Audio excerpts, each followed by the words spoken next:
Alors bonjour à tous, il est 11h15, donc voilà, je vais démarrer. Donc je suis Jean-Pierre Lambert, je vous présente, pas de souci. Donc, donc la session, une semaine dans ma pause Scrum Master. Je suis très content que vous soyez tous là, hein. Je m'attendais hors du monde, mais là la salle est quasiment pleine. Bravo à vous, c'est grâce à vous. Alors très vite, on va rentrer dans le vif du sujet. Avant de commencer, je vais vous poser la question, on va se poser la question, c'est quoi un Scrum Master déjà? Alors, comment on va faire? Bah tiens, et si on regardait LinkedIn? Voilà, donc LinkedIn, qu'est-ce qu'on peut trouver en farfouillant ou en trouvant par hasard? Voilà, donc une annonce qui nous dit que le Scrum Master va proposer des solutions fonctionnelles et techniques, etc. Moi, ça me fait un peu tiquer. Moi, je dis, mais attends, ça, c'est du travail plutôt d'archi, développeur ou de tech lead. Un peu bizarre. Communiquer, expliquer à l'équipe Scrum les choix fonctionnels techniques. Donc, traducteur entre PO et Dev, AMOA, MOE, un peu bizarre. Assurer le respect des processus de développement et la qualité des livrables. Donc bon, je suis flic, j'ai aussi un peu assurance qualité, ou c'est juste une autre manière de dire flic. Échanger avec l'équipe d'architecture pour appliquer ces recommandations, flicage. Contribuer aux phases en amont, bon, bah encore une fois, architecture, développeur, tech lead. Produire un reporting régulier, chiffré, flic. Voilà, donc moi je vois ça, effectivement, je me dis c'est un peu le bas du panier. Ça, quand je l'avais vu passer, je l'avais enregistré, je l'avais mis dans mes favoris, ça m'a servi un jour, voilà, c'est ce jour-là. Après, donc, si on fouille, on peut trouver un autre. Donc on voit bien l'intitulé, c'est Scrum Master. Quand on commence à le lire, ça commence mal, ça nous dit en qualité de chef de projet. Et effectivement, si on lit tout le blabla, il est très très bien écrit, mais c'est vraiment du travail de chef de projet. Voilà, donc ça, j'intitule Erreur sur la personne, quoi. Et puis un autre qui commence à être quand même pas mal en fait. Donc là, on a piloté, accompagné des équipes, pas mal. Hein. Cerner la situation actuelle au niveau de maturité, ok. S'accorder sur les indicateurs de réussite. Animer, observer les temps forts d'un projet. Guider, challenger les équipes. Proposer des méthodes d'amélioration, etc. Ça, c'est pas mal. Après, ça commence à me faire un peu tiquer. Être le garant de l'avancement du projet. Moi, ce qui me fait tiquer, c'est vraiment le garant. Voilà. Si ça part en sucette, c'est le Scrum Master. Ah, ça commence à coincer un peu. Et le dernier, assurer le reporting et le suivi hebdomadaire des indicateurs de l'équipe du projet. Voilà, donc assurer le reporting et puis suivi hebdomadaire en plus. Hein. Le sprint, ça ne suffit pas. Il faut un suivi hebdo. Ah, donc ça, bon, c'est moins pire. Parce que quand même, globalement, dans l'ensemble, on est quand même plutôt pas mal. Après, on voit que ça... Bon. On va plutôt, selon moi, à quoi sert un Scrum Master? Donc je vais vous donner ma vision. Ma vision, c'est... donc voilà, donc on a le Scrum Master, d'un côté qui fait partie d'une équipe Scrum, et puis qui navigue au sein d'un truc un peu flou, l'organisation. Il se trouve que cette organisation, elle n'est peut-être pas vraiment agile, ou pas du tout, ou elle a des volontés de l'être, mais en pratique, elle ne l'est pas. Où il y a aussi quelque chose de très redouté qui s'appelle la bureaucratie. Voilà, c'est compliqué de s'acheter un stylo. Donc sur ces sujets-là, le Scrum Master, il va compenser en fait cette non-agilité de l'organisation, cette bureaucratie rampante, etc. De l'autre côté, on a l'équipe Scrum, donc qui dans son fonctionnement normal définit des règles et applique ces règles-là. Là, le Scrum Master, il va aider avec ce qu'on appelle la rigueur en fait.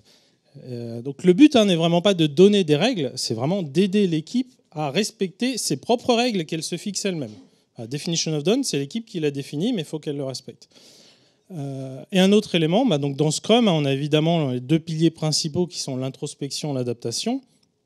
Là, le Scrum Master va aussi avoir des cartes à jouer par son expérience, son savoir, sa veille sur tout ce qui est agilité, process, organisation, et aussi par sa posture très particulière d'observateur de l'équipe.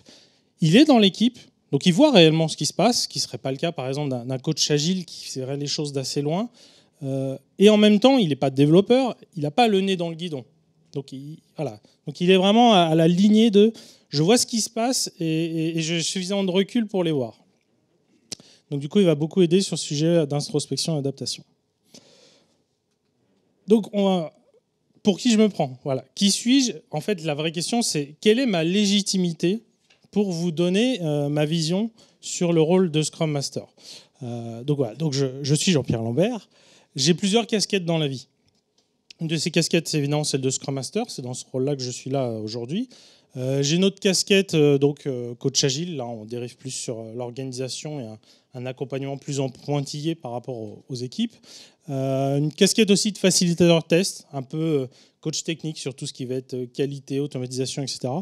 Et aussi, je suis consultant, en l'occurrence chez Wemanity, qui fait partie du mindset, en fait, dans une posture de conseil et aussi de se mettre à la place du client. C'est-à-dire que je suis chez un client, il s'attend quelque chose de particulier, un retour sur investissement, en fait, qui n'est pas juste je suis là et on m'embarque dans une aventure super. En général, ce n'est pas forcément ça quand on est prestataire. À côté de ça, donc, je tiens à préciser que je ne suis pas certifié. Je dirais même que j'en suis fier. Je le clame fièrement. Par contre, je fais des vidéos, je fais des articles, et dans lesquels je parle un peu de tous ces sujets-là, et notamment le sujet de Scrum Master, d'agilité dans l'organisation. Voilà. Et je pense que voilà, elle est de là, en fait, ma légitimité. Voilà. Je fais des articles qui disent des choses que les gens ont l'air d'apprécier. Donc, ce qui va nous permettre d'avancer sur le sujet du jour, une semaine dans ma peau de Scrum Master, et on va le faire vraiment en mode vie ma vie, quoi. On va vivre une semaine ensemble, là, en 20-30 minutes. Alors, attention, l'histoire, c'est quand même un truc un peu romancé, un peu mis en scène, mais chaque élément est toujours tiré d'une situation réelle. Donc, c'est un peu ce qu'on appelle du soap opéra, c'est-à-dire que chaque élément est totalement crédible et plausible. C'est le fait que tout soit condensé en très peu de temps, en très peu de personnages, qui le rend un peu tiré par les cheveux. Mais chaque élément est crédible. Voilà. Donc voilà ma semaine. Bon, selon Outlook. Voilà. Donc on regarde Outlook, sans surprise, il y a tous les rituels. Avant la rétrospective, on va préparer la salle, etc. Donc forcément, Outlook le sait puisque je réserve la salle avant. Et puis le mercredi après-midi, après le planning, on a aussi un point avec le PO. On se met ensemble pour l'accompagner dans la préparation des sujets à venir. Donc la préparation des ateliers qui vont servir à préparer les sujets à venir. Voilà. Mais sinon, review, rétro, planning, stand-up, rien de surprenant. Donc si Outlook parlait, il me dirait sûrement mais qu'est-ce que tu fais de ta vie, hein. Bon, effectivement, si on s'arrête à là, on se demande bien ce que je fais du reste du temps. Bon, allons-y. Voilà. Donc on est lundi matin, il est 9h. J'ai pas de réunion avant 10h, mais en fait je vais pas glander évidemment. Je vais préparer la rétrospective. Parce que oui, elle se prépare. Et en fait, même le vendredi d'avant, j'étais déjà en train de la préparer, la rétrospective. Moi, je passe beaucoup de temps et ça me choque pas parce que c'est un vrai travail. Et donc, notamment, en sortie de cette préparation, voilà, j'ai formalisé un peu les différentes activités qu'on va faire pendant cette rétrospective à venir. Bon, alors, je ne sais pas si vous connaissez ce format assez classique en 5 étapes. On va avoir une première étape pour mettre un peu tout le monde dans l'ambiance. Donc là, on va se faire un petit energizer. Ensuite, on va se faire une phase justement plus introspection, qu'est-ce qui s'est passé, etc.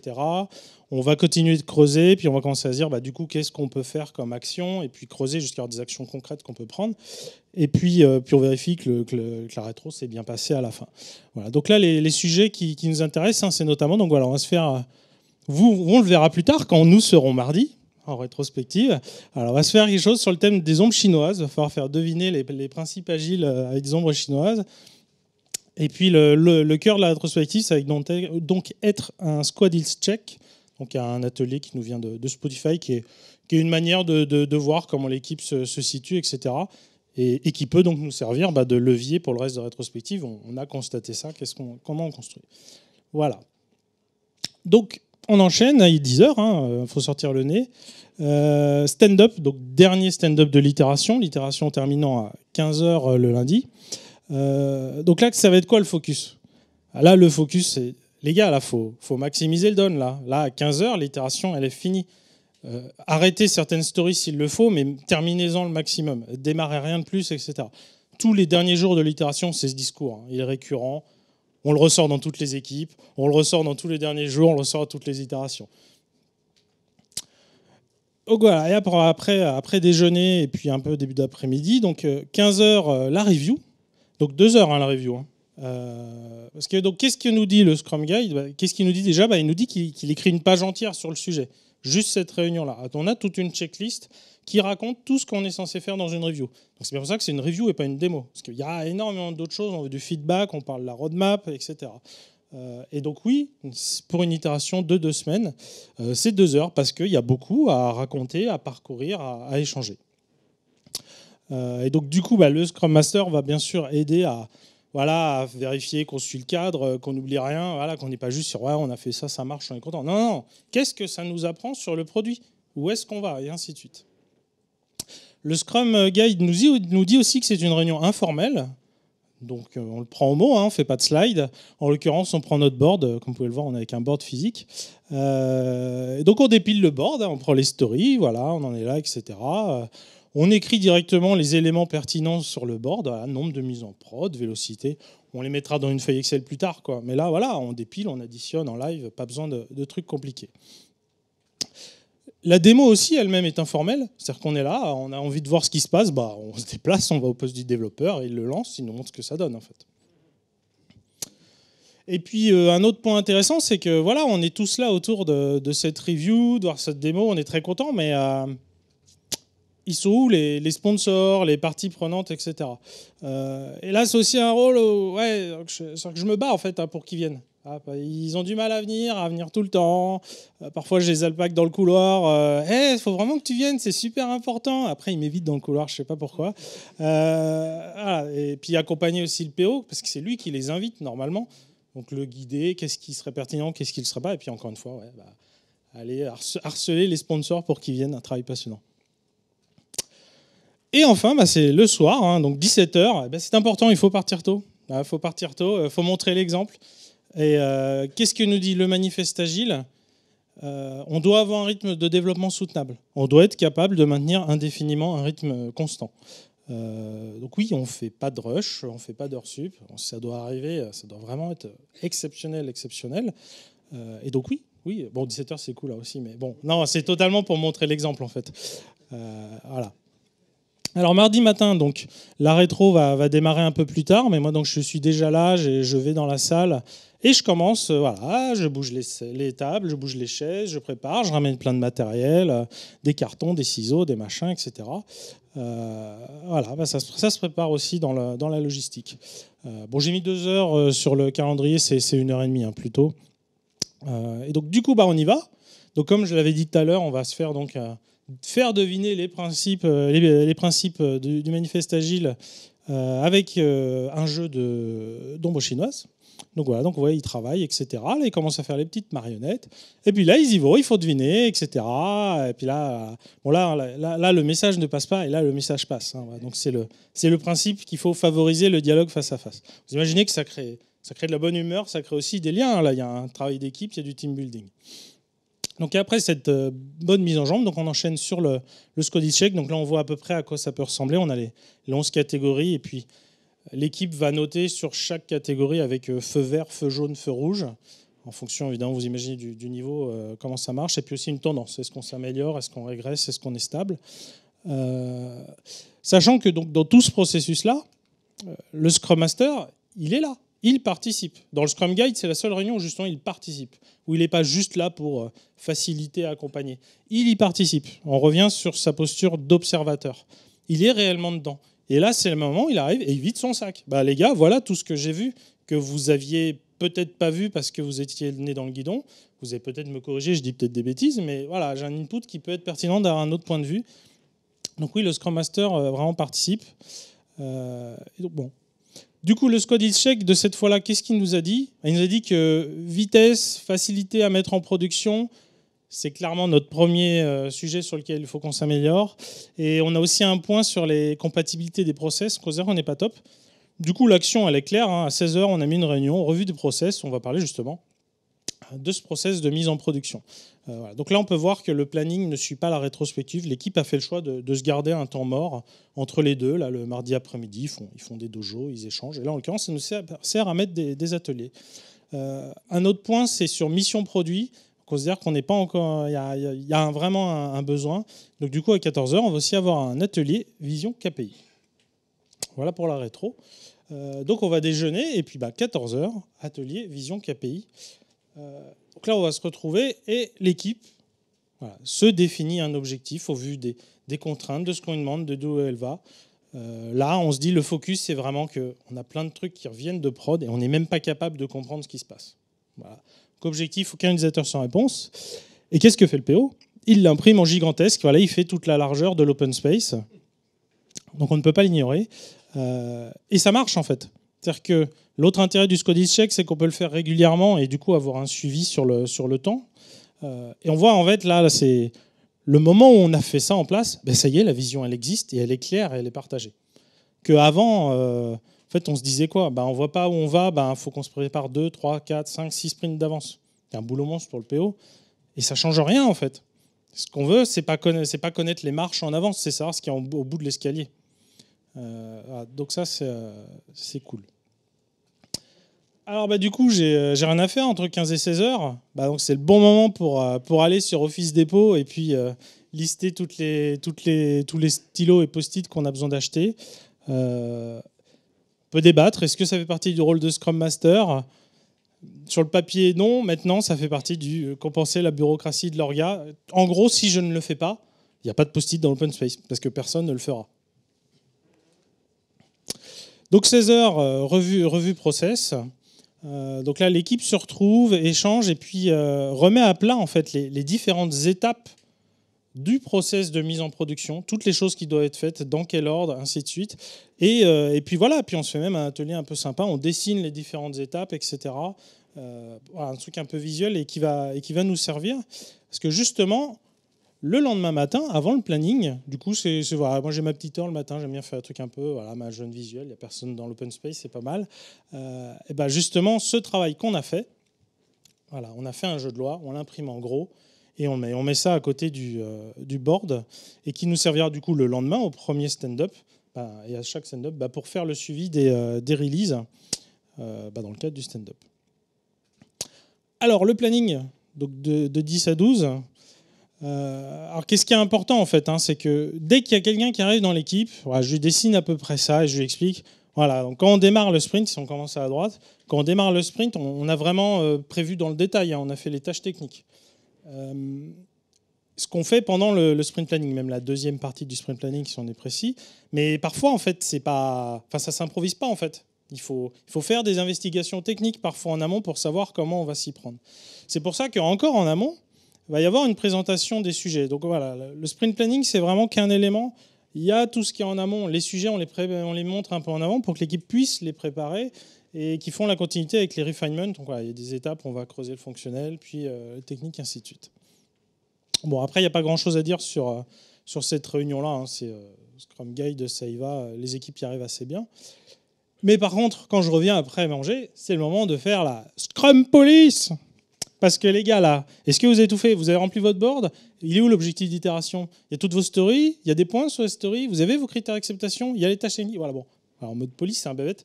Mais voilà, effectivement, s'ils ne l'ont pas fait, ils ne doivent pas démarrer leur sprint tant que leur board n'est pas prêt.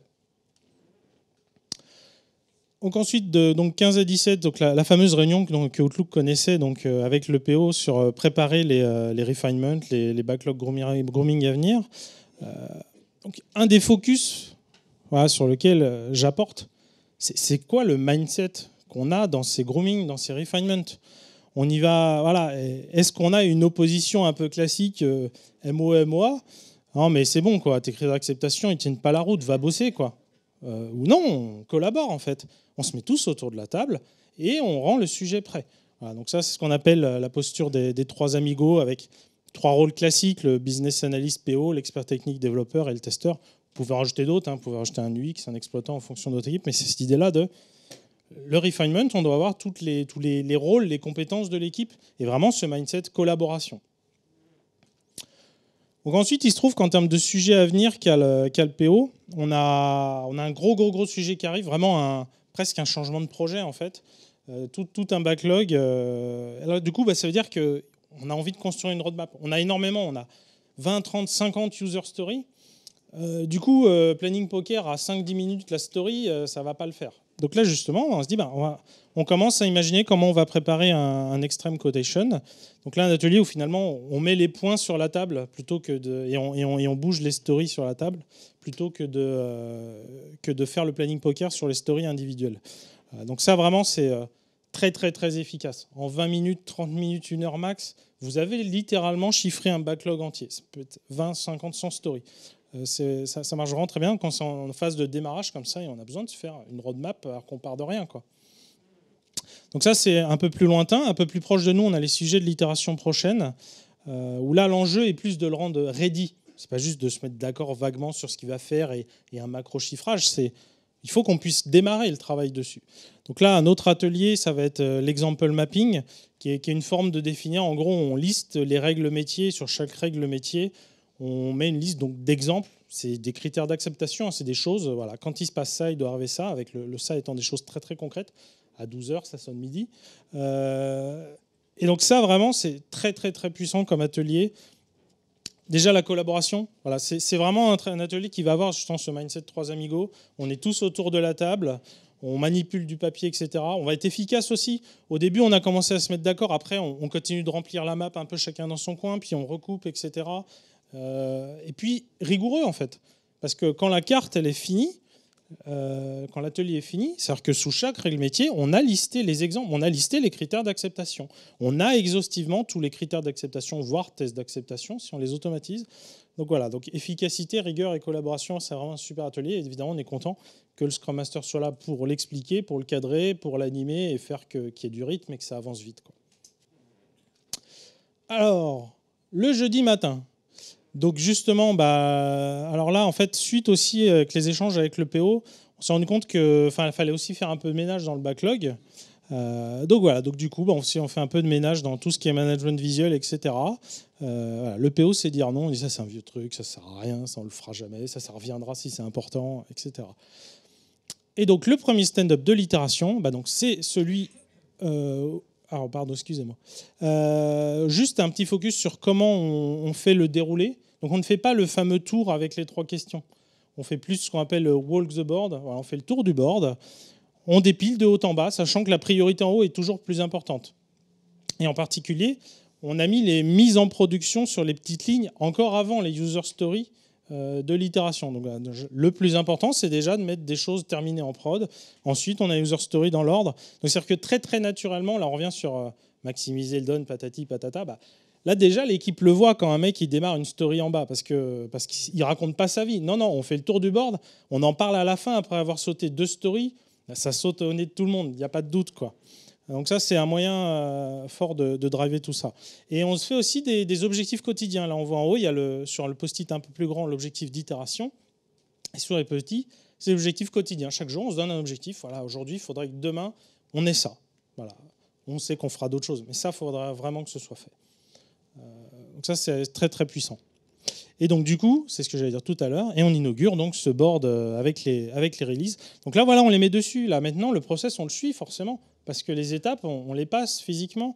On voit où on en est, il y a des sujets en parallèle. On a d'autres équipes à côté, elles aussi, elles le voient. Elles voient où on en est. Peut-être qu'on est même plusieurs à se partager la même prod, la même pré-prod. On peut se synchroniser avec ça, etc. Alors, pour mon reste de jeudi, j'allais quand même pas glander. Voilà, donc, il se trouve que... il y a des gens, voilà, ce qu'on appelle des partenaires, qui viennent un peu de nulle part, qui utilisent notre produit. On ne sait pas trop pourquoi, dans quel contexte. Est-ce qu'ils ont signé un contrat ? Est-ce qu'ils utilisent des données ? Est-ce que ces données viennent bien de notre SI ou pas ? Est-ce que c'est normal qu'ils les aient ? Voilà, donc c'est un peu le grand flou. Et voilà, et donc c'est surtout une énorme perte d'énergie. Et c'est pour ça en fait que je le prends. Parce que... l'équipe n'a pas vraiment de valeur ajoutée et elle a clairement autre chose à faire. On veut qu'elle soit focus sur son sprint. Là, moi j'aime bien dire, mon temps est fait pour être gâché contrairement au leur. Voilà. Donc là, voilà, c'est un escalier. Hein. Je me balade dans le bâtiment, je monte, je descends. Ah, toi, est-ce que tu sais quelque chose sur ce partenaire-là ? Ah, tu me dis d'aller voir Bidule, je vais voir Bidule. Ah, mais non, c'est pas moi. Et machin. Donc, c'est un peu les 12 travaux d'Astérix. Donc en soi, c'est sympa de faire le tour du bâtiment, mais... vraiment, en fin de journée, on est rincé de faire ça et pour se dire qu'on n'a pas accompli grand-chose à la fin, quoi. Mais bon, on se dit qu'on est utile. Alors le lendemain, avec le PO, on va vérifier aussi que lui, il est bien dans sa dynamique de préparer les sujets à venir qui vont être préparés. Encore une fois, c'est bien sûr le PO qui prépare, on est juste là pour l'accompagner. On peut appeler ça efficace si vous voulez. Hein. Donc là, on a encore un board pour ça. Vous avez vu qu'on faisait plein de boards. Donc on a des sujets clairement identifiés. Prochaine itération, ça devrait être ça. Voilà, du coup, logiquement, l'objectif qu'on aurait. Et puis après, les autres sujets plus à raffiner, parce qu'effectivement, du coup, on prépare aussi l'après, toujours après. Voilà. Deuxième stand-up de l'itération. Là, il va se passer un truc. Parce que du coup, on fait le stand-up. Et puis, quelqu'un qui commence à faire remarquer, ouais, mais là, l'objectif d'itération, en fait, je ne le sens pas. Bon, c'est un peu bizarre, juste au deuxième jour, mais c'est pas grave, en fait. Vaut mieux tôt que tard. Peut-être qu'on a déjà appris des choses techniques. Peut-être qu'on utilisait un service et que ce service, en fait, il ne marche pas comme prévu. On l'a su au premier jour de dev. C'est mieux qu'au dernier. Donc là, du coup, qu'est-ce qu'on en fait, quoi ? Tant pis, c'est pas grave, on n'y arrivera pas. On fait le sprint dans le vide. Non, bon. Tout le monde échange, etc. Et on décide. Et on décide comment on pourrait changer le sprint, le contenu du sprint, pour quand même atteindre l'objectif d'itération. Voilà. Et donc ils se mettent d'accord, on va enlever la dernière story, finalement elle n'est pas vraiment nécessaire pour l'accomplissement de l'objectif, et on va en réordonnancer d'autres, parce que finalement il y a une dépendance, enfin on va gagner du temps en le faisant comme ça plutôt qu'autrement, etc. Et du coup, tout le monde est à nouveau aligné. Non, finalement ça va le faire. Voilà. C'est ça la dynamique qu'on veut, donc forcément moi je suis à côté, un peu à l'écoute, un peu à balancer des petites questions, des petites phrases, qui est vraiment cette dynamique d'équipe. Ensuite, un autre sujet passionnant, voilà, les devices mobiles. Oui, les iPads, les Android, etc. Oui, parce qu'il faut aussi qu'on teste notre produit dessus.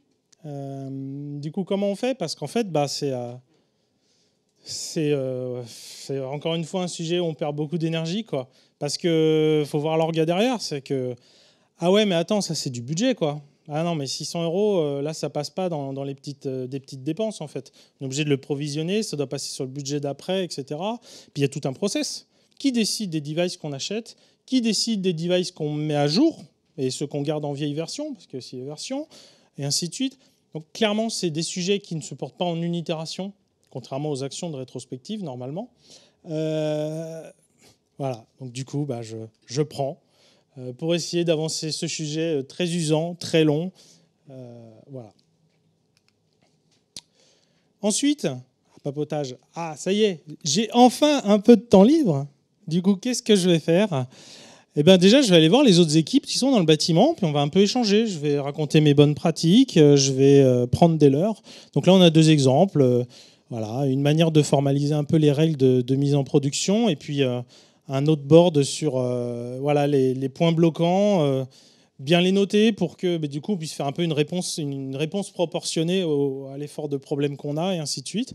Voilà, qui est intéressant. Puis de la même manière, moi je monte tous nos boards, etc. Donc c'est pas mal sympa, et ça nous permet de grandir mutuellement.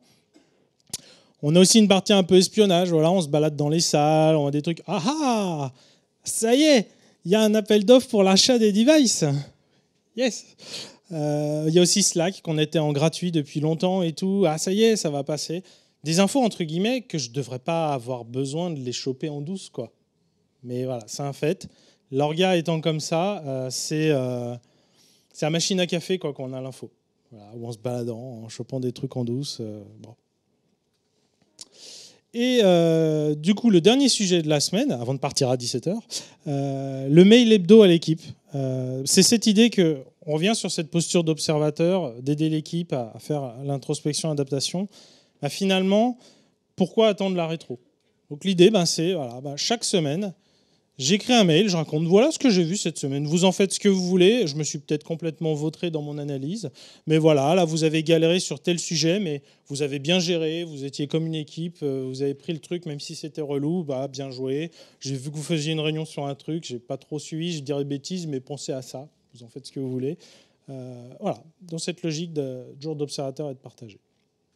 Et encore une fois, donc bien sûr, il faut partir tôt. Voilà. Donc ça nous fait donc cette semaine finalement bien remplie, contrairement à ce que pensait Outlook. Donc pourquoi tous ces éléments je les fais ? Ça se challenge en fait, tout ce que je fais là. Donc comme je disais, si on reprend les points, donc il y a tout un point. L'orga n'est pas agile. L'orga, c'est une bureaucratie. Donc voilà, il y a des points. Voilà, je l'ai dit, les fournitures, les devices, les partenariats. Dans l'absolu, je ne devrais pas les porter, quoi. Mais voilà, je compense l'orga parce que sinon l'équipe, elle ne va pas y arriver. Atelier vision KPI. Normalement, la vision, je crois que c'est plutôt porté à 80% par en haut, en fait. Donc là, en fait, qu'on n'ait pas de vision, qu'on fasse l'atelier, qu'on la modélise, c'est très bien. C'est un grand signe de maturité de l'équipe. Mais quelque part, ça dénote aussi voilà, cette non-agilité de l'orga. La review, voilà, faut faire venir les sponsors. Le fait de partir tôt, c'est ça aussi. On combat la culture du ah bah t'as pris ton après-midi. Sur le sujet référent agile, méthode orga, donc tout ce qui est rétro et la préparer.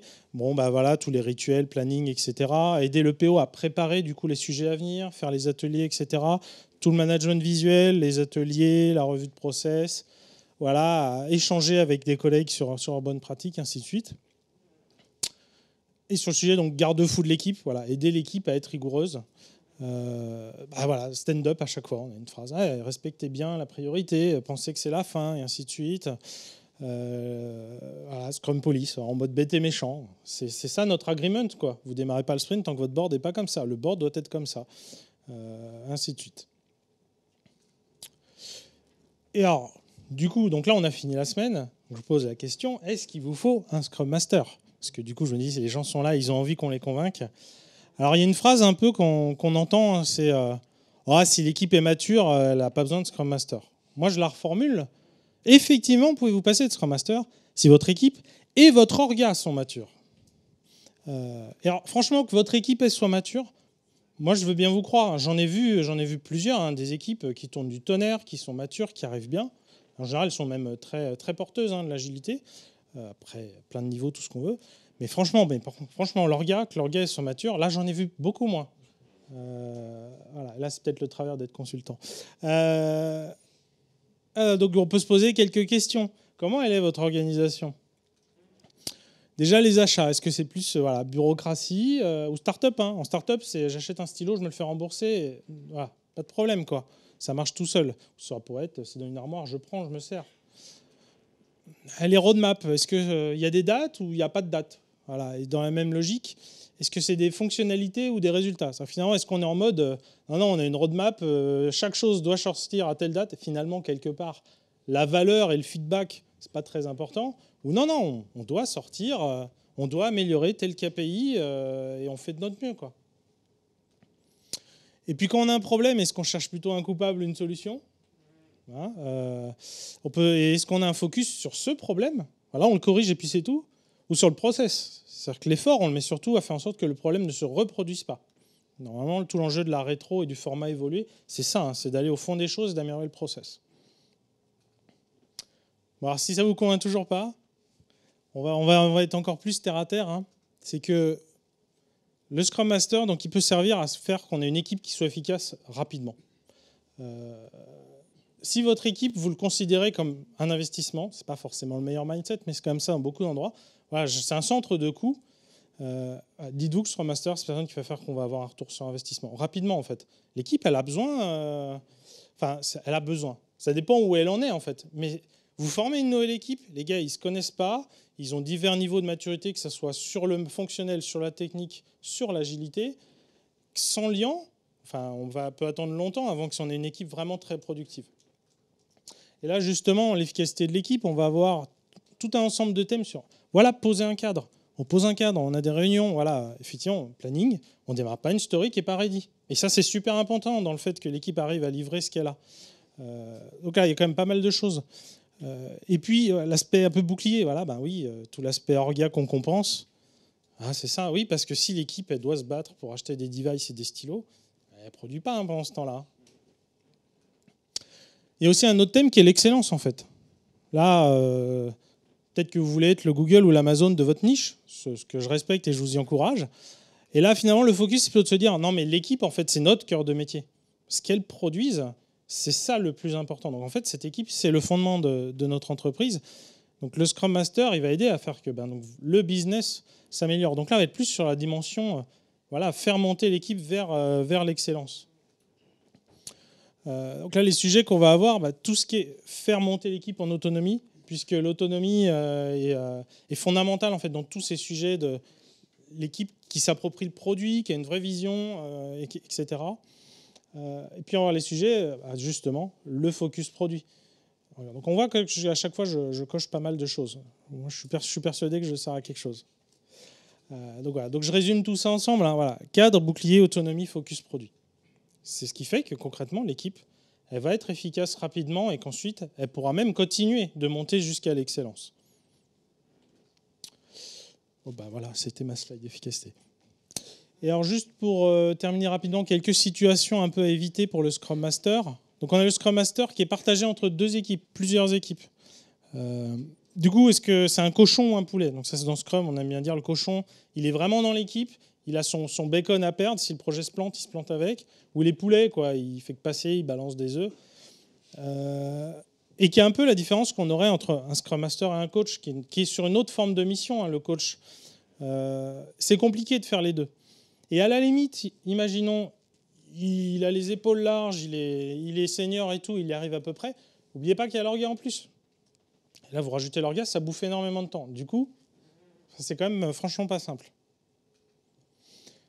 Alors le débat, Scrum Master, chef de projet, voilà, d'un côté Scrum Guide, de l'autre Microsoft Project. On peut en débattre. Des gens pensent que les rôles se ressemblent. Moi, j'ai du mal à voir vraiment les ressemblances entre les deux.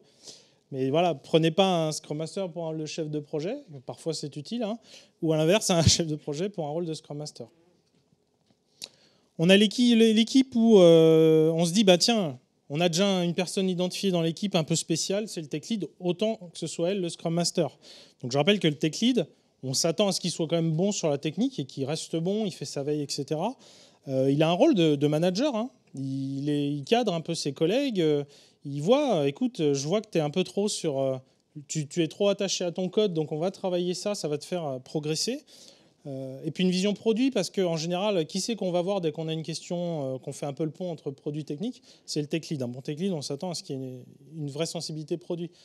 À côté de ça, le Scrum Master, il va maîtriser tout ce qui est process, tout ce qui est orga, tout ce qui est agile. On commence à faire beaucoup, quoi.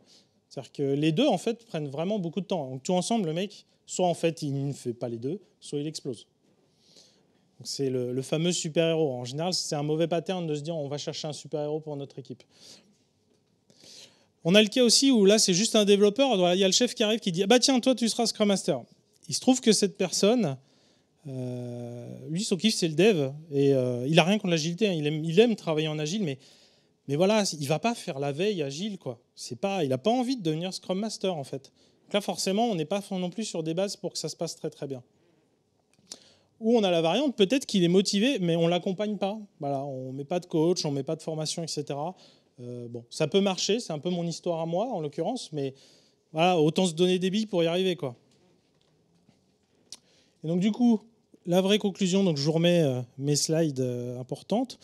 Donc, vraiment, le Scrum Master compense la non-agilité, la bureaucratie de l'orga, va aider l'équipe à être rigoureux, à respecter les règles qu'elle se fixe elle-même, et aider l'équipe dans son processus d'introspection, d'adaptation avec son expertise, ses compétences, et vraiment, encore une fois, cette posture très particulière d'observateur, suffisamment proche pour voir, mais pas le nez dans le guidon. Et donc vraiment, le Scrum Master, vu de l'équipe, hein, c'est vraiment un gros boost de l'efficacité, parce qu'il va aider à cadrer, qu'il n'y ait pas n'importe quoi qui arrive dans l'équipe, que tous les sujets qui la déconcentreraient, elle n'a pas à les gérer, et la faire monter aussi en autonomie, focus produit, etc.